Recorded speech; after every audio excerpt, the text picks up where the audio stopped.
Hi, in this video I will show you how to set maximum internet speed for games when you are using a Xiaomi Mi Router 4A. First thing you need to do is to open the Mi Wi-Fi app. Then you need to log into your Mi account and you should see the screen like that. Then you need to choose Toolbox and More Tools and QoS, Quality of Service,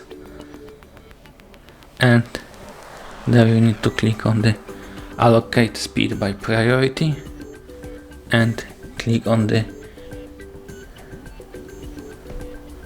Games first, and now you will have maximum internet speed for playing video games on your mobile devices.